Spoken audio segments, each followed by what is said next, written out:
as well as message landscape and inbox tab placement. I will review a sample of what makes up the reputation at Gmail. Then we will discuss a campaign reputation landscape as well as campaign reputation landscape during warm-up. Finally, I will share with you the overall key learnings from this past year. If you have any questions, feel free to ask them in the comments section and I will answer them during this presentation. In early 2019, we noticed significant changes at Gmail. After the introduction of TensorFlow, an open source platform for machine learning used by Gmail to identify small volume spammers, warming up has been very different. Prior to the change, we would not see spam foldering occur until the end of the warm-up when we added the non-engaged recipients. We now see small volumes on the new IP domain pair affected during the beginning of the warm-up. Overall, much more spam foldering than ever before, and the traditional solutions no longer work. Reputation at Google Postmaster Tools does not always line up with performance, and last July, Google Postmaster Tools had a blackout due to changes they had made. All of this led to a surge in complaining customers regarding Gmail performance. Before we get started, let me say that Gmail is a black box, and all findings going forward have been developed by working with many different customers over the last 12 months. Now let's begin with a quick review of message landscape. As you can see, there are 4 main types of messaging. Transactional triggered, such as password resets. These are informational only requests and expected to be sent immediately in a one-to-one format. Then we have transactional batch, such as bank statements, which is informational only that are sent in a group or batch. Next, we have promotional triggered, such as welcome campaigns. These are promotional in nature, but sent immediately when requested in a one-to-one format.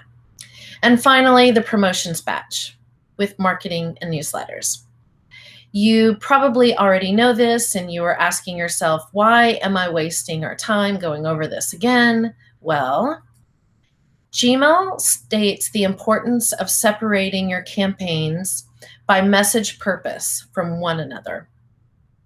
Due to Gmail's inbox categories, it is important to separate the promotions from the updates. If you combine promotional messaging with updates, it is highly probable that the updates will end up in the promotion tab rather than the updates tab. Open rates in the promotion tab tend to be much lower than in the updates or primary tabs. While we would like every message to arrive in the primary tab, we have seen highly engaged messages arriving in one or more tabs, for example, appearing in both the primary and the updates tab. Now let's move on to Gmail reputation. There are over 100 data points that make up Gmail's reputation. Here are a sample of 5 prominent known data points. These 5 are used in many different ways, individually as well as in groupings to determine inbox placement for each individual message sent. The sending IP, sending domain, bounce domain, and top-level domain of any sending subdomain called the IP domain pair tends to carry the greatest importance in reputation. We have found that it takes up to 90 days to develop a reputation for a new IP domain pair, and it can also take up to 90 days to fix a poor reputation. It is best to send the highest engaged subscribers as long as it takes to improve the reputation in Google Postmaster Tools. Brand reputation is also tied to your domain. Gmail is also associated with Google search. Therefore, website data, SEO search reputation, ads data, BIMI, all have reputation that can be linked back to your email. If you create an ad that is rejected because of its content, something like a clickbait ad, it can affect the brand reputation for your email deliverability. If you register when hundreds of new domains that have no pre-existing reputation, it will affect your brand. Everything done on the brand's behalf can have effect on sending reputation for that brand. It is important now more than ever that your email team understand all that is done online for that brand. This includes the engagement of all online activities. The HTML coding in your email also contributes to your sending reputation. Hence, changes to your email content without changing the HTML code can stagnate said reputation. It is important to not carry any poor reputation over with you when warming up a new IP domain pair. A simple refresh of your HTML can help. If you have a campaign that typically performs well, don't mess with it. This actually can help boost your overall reputation when warming up. Content or keywords, such as spammy words, link hosting companies, image hosting companies, they all have reputation. Ensure your text and links don't look suspicious. Gmail does not only look at the reputation of the domain in the link of the message, but it also follows the links to their destination. And so you should also ensure there is nothing on the site that is suspicious, including ads that could include malware. Also be careful not to include too many redirects. They also recommend removing links to websites that ask for personal information. The domain in your list ID in the headers, as well as subscribers in your list, have a contributing factor in your reputation as well. Groupings of email addresses from purchase lists can be recognized as such by Gmail. It is best to obtain consent from the subscriber to receive email from you. Gmail specifically states, don't purchase email addresses from other companies. This is actually on the Gmail bulk senders help site. If you have purchased a list that is misused or abused by spammers, you can be misidentified as a spammer as well. In today's campaign reputation landscape sample, we have a very progressive bank who sends a lot of email. The marketing message has a positive reputation on the IP domain pair and the brand. However, the template has collected quite a few complaints over time, and the content subject matter sometimes scores low, and they tend to purchase lists for promotions. The password resets perform great. They're highly engaged with and always show up in the primary tab as they are separated from all other mailings due to their high priority and time sensitivity. The welcome campaigns perform well with positive reputations on the IP domain, brand, and content. The template is a bit tired, and the high hard bounce rate has lowered the reputation of the subscriber list data point. Bank statements perform well as they have positive reputations on the IP domain pair, brand, and template. The template was recently refreshed. The fact that the bank statements has account information tends to affect the content reputation as it appears fishy, and low engagement also affect the list reputation. However, the positive IP domain reputation actually carries the bank statements themselves. Finally, let's look at lead gen.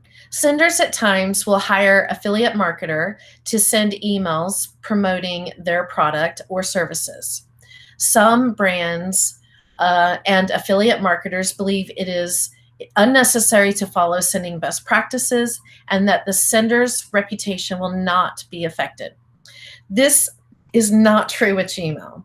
There can be a reputation bleed over. In this situation, however, with very strong IP domain and brand reputations, it may not even be noticeable to the sender. That is until you need to warm up new IPs and or domains. Gmail treats new IPs and domains as suspicious. While it is not a negative reputation, it does not help matters either. With no reputation on the IP domain, your marketing and bank statements are suddenly in trouble. Welcome messages could go either way. However, they tend to have a high hard bounce rate and low engagement. Your password resets will probably be unaffected due to the fact that they are always highly engaged with, unless the lead gen's volume is significant enough to muddy the waters. Overall, you can see, taking away the IP domain positive reputation, you have a lot more red that can affect the campaigns until the IP domain reputation is developed. So what steps could you preemptively take to ensure success? First off, stop or at least pause any third-party affiliate marketing. Then refresh those poorly performing templates, because it is important to not carry over any poor reputation when you're trying to warm up. And finally, remove any purchased or rented list from your database during the warm-up to avoid early spam foldering or delays. So what have we learned? During the warm-up, I would personally stop using any third-party affiliate marketing. Also, if they are not following best practices, this is a great time to discontinue their service. Prior to warming up or repairing reputation, you should first clean up your list.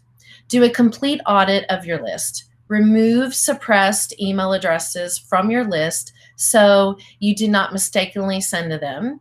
Remove any typo domains.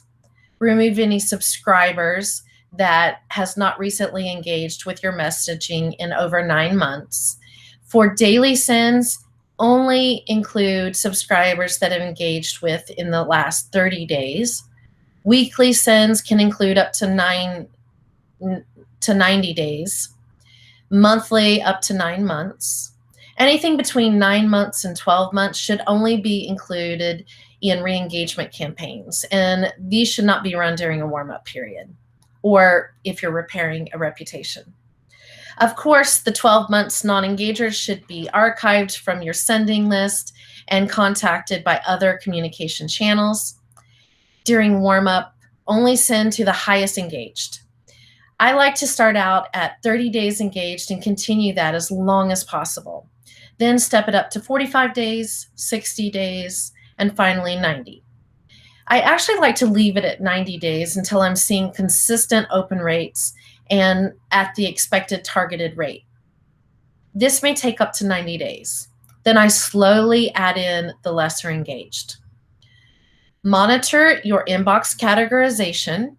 The quicker you can catch campaigns going into the wrong inbox tab and make adjustments like separating your promotions from your updates and tightening up your engagement, the quicker they will recover. It generally takes twice the time an issue was in effect to resolve it. For instance, if you do not notice a problem for a month, it can take up to 2 months to resolve it. Remove any purchased or rented list from your database during the warm-up to avoid early spam foldering or delays. Separate your promotions and updates onto separate IP domain pairs. Follow the ramp-up guidelines, the daily numbers, exactly without fail during the warm-up period. Avoid any volume spikes. We have actually seen when a sender's volume is all over the place during the ramp-up, the warm-up takes much longer for the reputation to settle in. A consistent ramp works best in this situation. Slow and steady wins the race. Check all content, links, domains for blacklistings and poor reputation. Gmail follows links to their destination. So any link that has a poor reputation, even after a redirect, it will be flagged and affect your reputation. Expect to see open rates fluctuate significantly during the warm-up period. During this process, you may notice open rates fluctuating up and down. This is something we have noticed over the past year. Continue sending and ramping.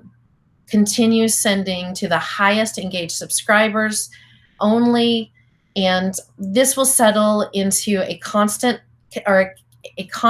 open rate once your reputation has been developed. We have seen fluctuations continue up to 90 days. And finally, you may see low open rates in the beginning for a while during warming up. Remember, the purpose of the warm-up process is to develop the reputation with the receiver. This reputation at this stage cannot be compared with the reputation from the IP domain pairs that are matured. By staying the course, sending to only the highest engaged subscribers, and following your ramp-up guidelines, it can still take time to mature that reputation. I hope this was helpful. If you have any further questions or would like to have a deeper discussion, please feel free to reach out to me on LinkedIn. Thanks, everyone.